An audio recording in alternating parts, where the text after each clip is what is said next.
Good evening, and welcome to Midnight Signals. I'm your host, Russ Chamberlain, and tonight we return to a story that many of you had heard whispers about. A tale that is modern in its time frame, yet old in the primal, unsettling sense it evokes. It's a reminder that shadows can lurk just beyond the carefully trimmed hedges of our suburban dreams. The place at the center of this story is an otherwise ordinary house in a peaceful neighborhood, 657 Boulevard, in Westfield, New Jersey. But despite its serene appearance, this home became the stage for a chilling mystery orchestrated by an unknown figure who referred to themselves as the Watcher. Settle in, friends, draw the curtains, let the hush of the night envelop you, and open your mind to the quiet tensions that can live beneath suburban comforts. Tonight's narrative will unfold in the details, the stray moments and half-glimpsed revelations that bring us ever closer to a truth we may never fully grasp. This is the story of 657 Boulevard, a house with a polished exterior, nestled in a neighborhood renowned for its charm, yet haunted by an unseen observer whose letters bore unsettling words and ominous intent. It began the way so many suburban stories do. A family found their dream home. They were drawn to Westfield by the promise of quiet streets, top-rated schools, and a tight-knit community. The house itself, 657 Boulevard, stood with a dignified grace, exuding classic charm, a broad, welcoming porch, elegant architectural flourishes, and tall windows that let in copious sunlight. It was a place where you could imagine years of family memories being made, children racing through corridors, holiday decorations lighting up the front lawn, neighbors dropping by with homemade pies. When the new owners, let's call them the Bradfords for the sake of our narrative, first stepped onto the property, they felt that spark of excitement that comes with a new beginning. They scrimped, saved, and planned meticulously to secure the home. As they toured it, every room seemed to beckon with future plans. They saw a nursery, a reading alcove, a study, a guest room, each corner brimming with possibilities. The older woodwork lent an air of history and permanence, something the Bradfords found especially appealing. Little did they know that this history also held secrets and perhaps an obsessive guardian who believed 657 Boulevard was more than just a house. It was a legacy, a prize that needed to be monitored, guarded, and if you believe certain lines in the letters, controlled. In the first few weeks, life was a flurry of activity. Renovating work got underway, updating certain fixtures, painting walls, bringing modern convenience to a classic home. Contractors came and went with trucks and tools. Moving boxes stacked up in the foyer. The kids played in the backyard, chasing each other around an old oak tree as their parents envisioned the future. It was chaotic, but it was a sort of chaos that signals a fresh chapter in life, steeped in optimism. But an undercurrent of unease was about to ripple through this idyllic picture, and it all started when the first letter arrived. It came in an unremarkable envelope, dropped into the mailbox one early afternoon. At first glance, it might have passed as a piece of junk mail or a welcome card from the neighborhood. The envelope had no return address and was sealed with neat precision. Upon opening it, the Bradfords found a typed letter, the words arranged in short, deliberate sentences. The letter was addressed not simply to them, but to the new owners of 657 Boulevard. In it, the writer spoke directly to the family, almost as though they'd been waiting for them to arrive. There were no explicit threats in that first note, more a tone of curiosity and entitlement. The writer called themselves the Watcher and claimed to have been observing the house for some time, waiting for its next inhabitants. They described 657 Boulevard as a living entity with a storied past, suggesting the family's arrival was a part of a larger plan. Perhaps more chillingly, they asked, "Have you found what lies in the walls yet?" At first, the Bradfords dismissed the letter as a bizarre but harmless prank.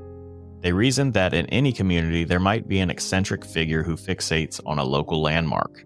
Besides, they had so much on their plate: renovations, unpacking, and registering the kids for school. They filed the letter away but couldn't quite shrug off the tingling discomfort it caused. When the second letter came, however, discomfort turned to fear. By the time the next envelope arrived just a few days later, the family had settled into a partial routine. The father, Mark, worked from a makeshift office in the dining room. His wife Evelyn was busy coordinating painting schedules and repairs. They still weren't fully sleeping there every night. With the commotion of renovation, sometimes they stayed at Evelyn's parents' home in a neighboring town. But they were making progress, bit by bit. That second letter was more pointed than the first. "The house is crying out for the young blood you've brought," it read, echoing a tone that was both archaic and predatory. "I asked the previous owner to fill the house with children. They obeyed, and now it's your turn." Strangely, it included small details about the family's movements, a reference to how Evelyn had parked her car in the driveway the previous morning, and a mention of the times the kids came out to play in the backyard. It seemed that the Watcher wasn't content merely to note their arrival. They were tracking their day-to-day life. The letter ended with a warning. "It's my turn to watch 657 Boulevard. I've waited years for this. Do not disappoint me." It was signed simply again by the Watcher. Alarmed, the Bradfords reached out to local police. 2 officers arrived, looked over the letters, and took statements. They advised the family to keep an eye out for anyone suspicious, to possibly consider installing security cameras. With that, the official response concluded. There was no immediate suspect and no direct threat to press charges upon. Suburban Westfield wasn't accustomed to these kinds of issues, and the police didn't have much to go on. Nonetheless, a seed of anxiety was planted in the Bradfords' minds. They wondered if a neighbor was behind this. They started noticing small movements on the street, curtains fluttering, cars idling, each moment rich with paranoia. They put up security cameras, installed motion sensor floodlights, and checked the mail with bated breath. And still, the letters kept coming. Each new letter echoed the same disturbing theme. The Watcher considered 657 Boulevard to be more than bricks and mortar. It was an heirloom, a vessel of some intangible essence that needed caretakers and watchers. The Watcher claimed their family had watched the house for generations, referencing a father and grandfather who supposedly did the same before them. In these halls, children laughed and new families arrived, one letter said. "You are but the latest in a long story. Do not try to rewrite its ending." As the Bradfords read these words, they couldn't help feeling violated. Their dream home was meant to be a sanctuary, a place to make warm memories. Instead, they were coping with the dread of an unseen observer. The question was always the same. Who could be watching us so closely? Some neighbors in Westfield rolled their eyes at the rumors. "It's probably a prank," they said, or maybe an attempt at blackmail. Others reacted with caution, sensing something ominous. If the Watcher truly lived nearby, it meant anyone on the block could be behind this. Maybe it was the kindly older woman who tended her roses each morning, or the middle-aged fellow in the white car who nodded politely as he drove by. The specter of suspicion crept into every polite interaction, turning the community's hallmark friendliness into potential cover for a sinister secret. In time, the story leaked out of Bradford's immediate circle and into the press. Journalists caught wind of letters from the Watcher and pounced on the sensational details. The references to young blood, the invasions of privacy, the multi-million-dollar property now at the center of a real-life ghost story. Headline-hungry outlets published features asking, "Who is the Watcher of 657 Boulevard?" Some suggested it was a local tradition that got out of hand. Others speculated it might be a mentally unstable individual. Rumors flew faster than facts, each rumor feeding the house's ever-darkening reputation. To understand Westfield's surprise at the letters, you have to realize it's a place that prides itself on its history and community spirit. Situated within commuting distance of Manhattan, it's a picturesque town with shops, cafes, and neatly landscaped parks. The trees are lined with stately older homes, some dating back to the early 20th century, carefully preserved and lovingly maintained. 657 Boulevard wasn't just another house, it was a cornerstone of the street, often admired for its architecture. Over the years, families had come and gone without incident. Sure, there might have been the usual neighborly disputes over property lines or noisy parties, but no one could recall anything as bizarre as an anonymous letter writer claiming guardianship over a house. So when word spread about the Watcher, it echoed with a note of the surreal. This kind of thing wasn't supposed to happen here. Some longtime residents whispered that Westfield once had its share of oddities, like any town with a lengthy past. One older neighbor recalled childhood stories of an eccentric man who wandered the streets at night, peering into windows, claiming that the houses spoke to him. But those were half-forgotten tales from the 1960s and 70s, drifting at the edge of memory. The Watcher's references to a father and grandfather who watched the house suggested a multi-generational secret, but no one had concrete evidence of a lineage of Watchers. As curiosity mounted, amateur sleuths and neighbors scoured old records, hoping to find mention of a family associated with 657 Boulevard. If there had been Watchers in the 1920s or 1960s, perhaps a name would emerge.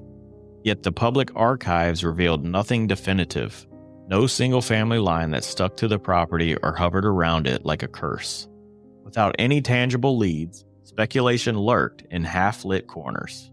In the months that followed, the Bradfords met repeatedly with the police. They also hired a private investigator, someone who specialized in background checks and discreet surveillance. Together, they tried to piece together patterns, times the letters arrived, any unusual visitors to the block, even local mail carriers' routes. Was it possible the letters were being dropped in the mailbox by hand?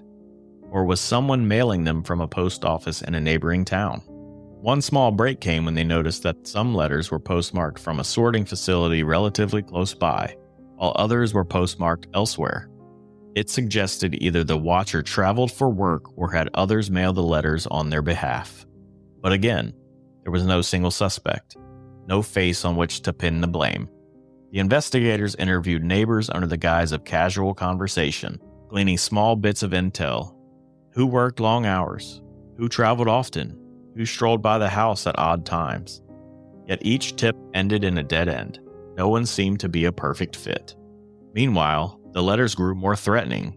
657 Boulevard will not be so kind if you continue to ignore its needs, read one.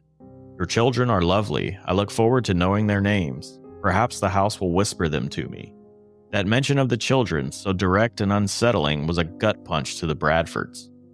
Evelyn found herself awake at night, replaying the lines in her mind, imagining all the worst-case scenarios. She began refusing to let the kids play outside unless she or Mark stood watch. The children themselves sensed something was wrong. They saw their parents flinch at every ring of the doorbell, every shadow on the lawn. A few nights later, Evelyn thought she heard footsteps on the front porch after midnight.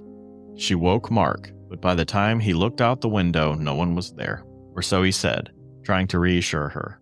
Still, the security footage only showed a faint outline of a stray cat. Whether it was just Evelyn's nerves or something else, it heightened the sense that they were under siege by an invisible presence that might appear at any moment. Despite their best efforts, the family felt they were losing a battle against a phantom. The letters full of cryptic demands never ceased.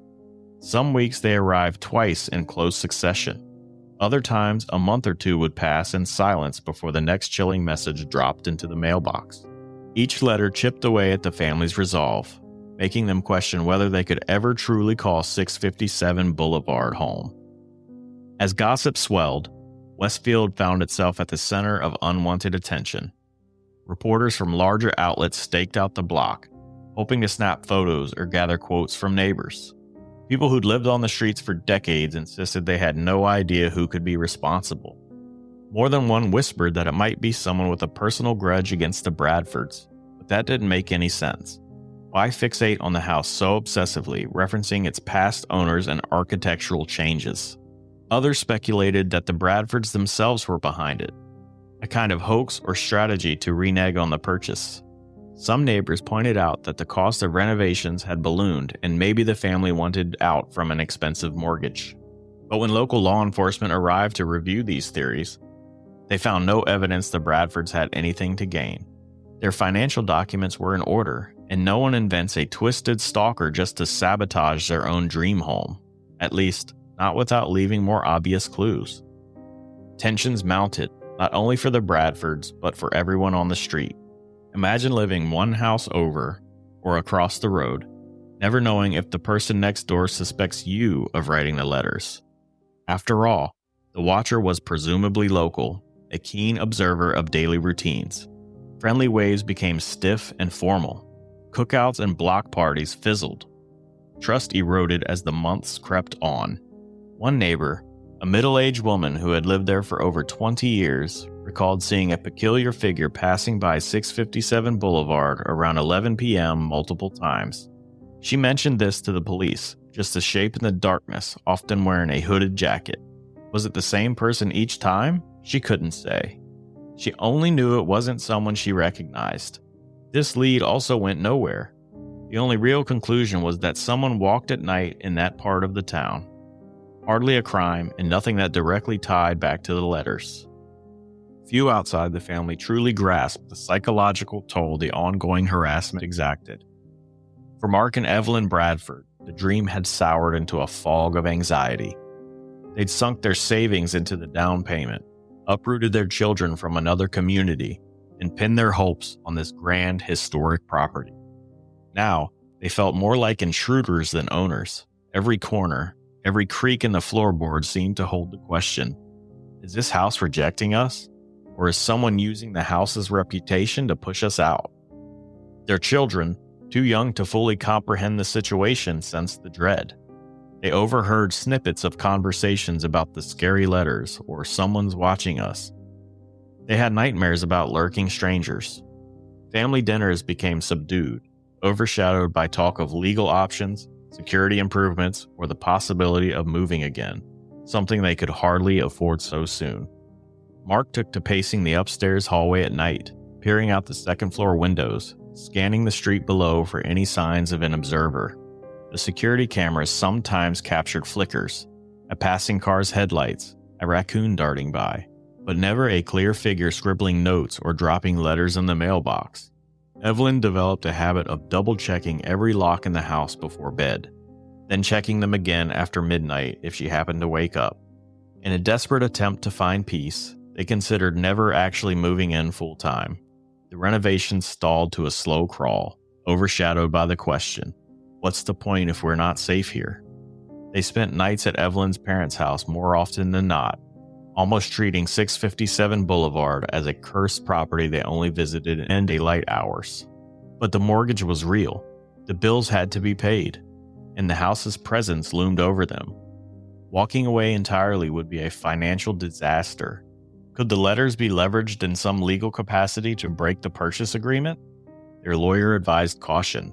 Without a clear, demonstrable threat beyond the menacing tone, there wasn't a strong legal argument for nullifying the sale. They were stuck. Amid the turmoil, fragments of local lore began to surface. Older residents remembered hearing that decades ago, a previous owner of 657 Boulevard had died unexpectedly. Some said it was a sudden illness. Others whispered about a tragic accident on the property. None of this was confirmed, but rumor gave birth to rumor. A few claimed the house was haunted by old ghosts. Others shrugged off that idea, focusing instead on the letter's mention of a long line of watchers. One anecdote stood out. A local historian recalled that in the 1920s, an extended family, wealthy but reclusive, lived at 657 Boulevard. They hosted lavish parties for Westfield's elite, then abruptly sold the place and vanished from public record. Was it possible this earlier clan had spawned someone who later believed themselves the rightful guardian? But no direct connection to a watcher emerged. Just speculation that something about 657 Boulevard had once drawn peculiar attention. These half-stories only fueled the Bradfords' unease. What if the Watchers' talk of generational stewardship was rooted in truth? What if someone did really think they were continuing a family tradition, twisted though it might be? Late at night, Mark imagined a line of Watchers across decades, a father teaching his child how to stand in the shadows and peep through windows. The idea was absurd and terrifying. Eventually, the Bradfords decided they'd had enough. They contacted a real estate agent to discuss options for selling. But the real estate agent was candid. The media had caught wind of the letters, and the property story was infamous now. Prospective buyers wouldn't just shrug off the idea of a stalker. Word had already spread across news outlets and social media. People were frightened, and in some cases, morbidly fascinated. But the fascination doesn't translate to writing a check for a potentially dangerous situation. Still, the Bradfords listed the house, They tried to keep the price in line with Westfield's market, hoping to recoup their costs. Few came to look. Those who did were inquisitive about the watcher. Unnerved by the rumor that a stranger might be monitoring every move, the house lingered on the market with no serious offers. Around this time, talk of a potential lawsuit surfaced. The Bradfords considered suing the previous owners, claiming they failed to disclose the harassing letters that they too might have received. The prior owners insisted they'd never received any such letters until the sale was almost complete, and thus didn't believe it to be an ongoing issue. Legal arguments volleyed back and forth, each side contending with the complexities of known or unknown issues regarding a property. Lawsuits and countersuits emerged, drawing more unwanted attention from the press. Meanwhile, the letters persisted sporadically, as though the watcher were toying with them. Sometimes months would pass without a single note. Then a new letter would show up, rife with references to the legal battles or the family's attempts to sell. It was as if the watcher followed not just their physical comings and goings, but also the swirl of legal and financial news around the property. Whoever this was, they stayed informed. Westfield's image as a serene, storybook suburb began to crack. Publications painted the town as home to a bizarre, unsolved stalking case. Local business owners griped that journalists were scaring away potential visitors. Neighbors felt harassed by the press's constant questions. Who do you think's behind these letters? Have you seen any suspicious behavior? Behind closed doors, tension simmered. Some neighbors resented the Bradfords for bringing negative attention. Others pitied them for being caught in a nightmare. Small-town alliances shifted. Gatherings where neighbors might once have exchanged friendly banter now bristled with an undercurrent of suspicion. Once in a while, the conversations would turn to practicalities.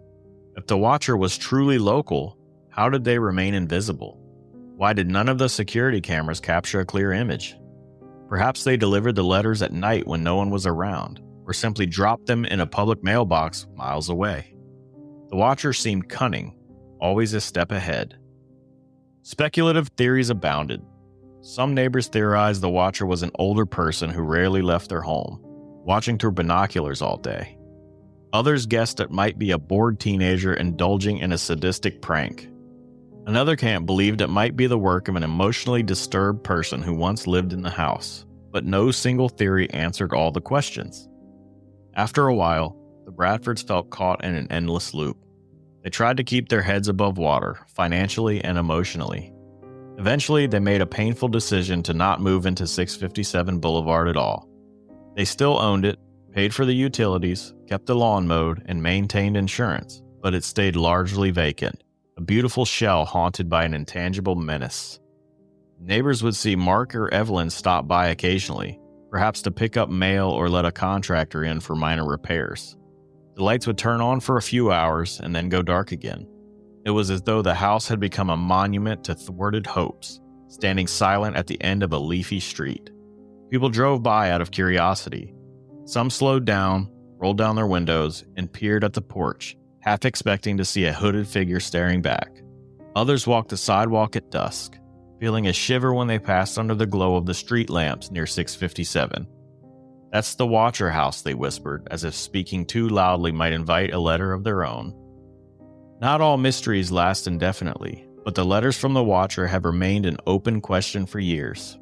The family would sometimes go weeks, even months without receiving one. Then, out of the blue, a new envelope would appear. The language might change slightly, reflecting new events or referencing a rumor or lawsuit, but the theme never wavered. The Watcher considered 657 Boulevard to be theirs in some ineffable sense.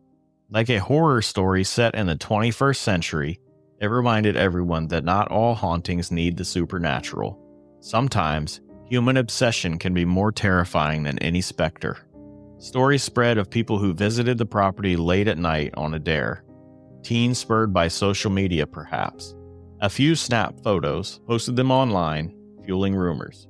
"We saw a face in the upstairs window," or "we felt someone was watching us from the trees." None of it was confirmed, but the anecdotal accounts piled up, giving the house an urban legend status. It became the kind of place you point out to out-of-town friends when you give them the haunted tour. But behind the spectacle, a real family remained tied to the property. They carried the weight of a mortgage, taxes, and the knowledge that their dream had twisted into a cautionary tale. If there's a lesson to be learned from the Watcher letters, it might be this. Even the most idyllic environments can harbor darkness. Suburban towns often project an image of safety and neighborly warmth.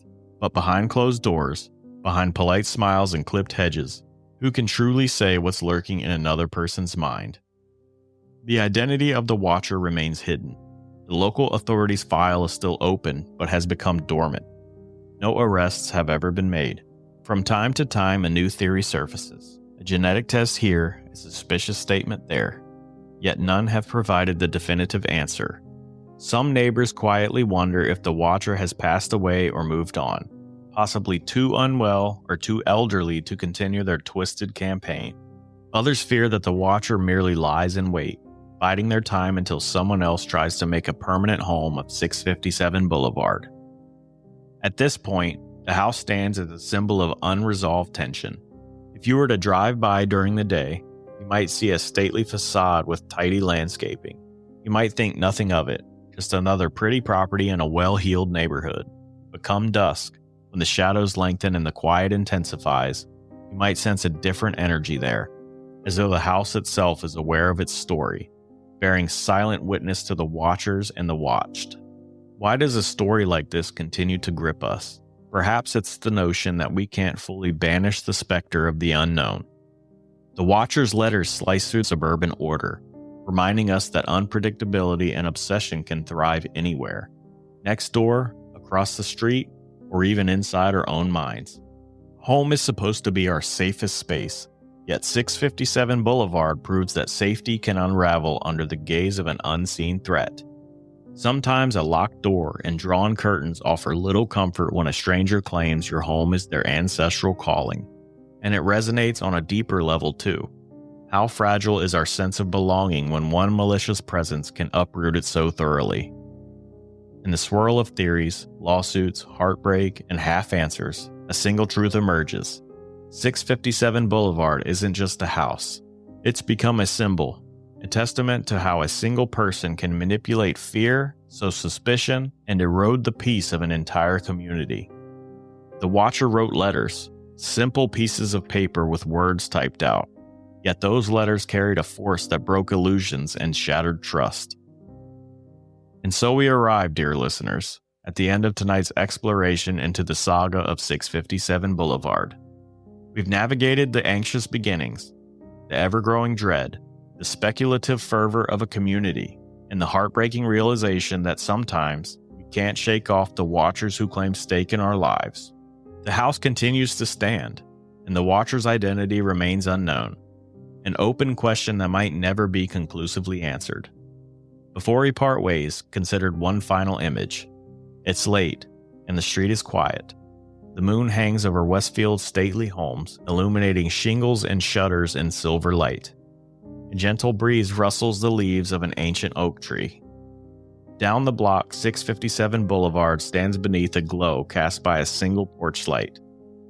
If you were to walk by, you'd see the stillness of the house, the carefully maintained facade. But inside, who's to say what lingers? Possibly no one, or possibly the echo of footsteps.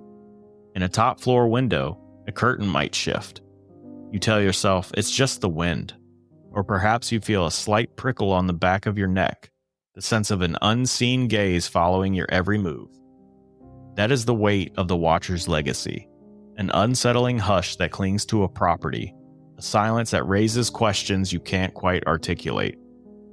Will the Watcher ever emerge from the darkness to answer them?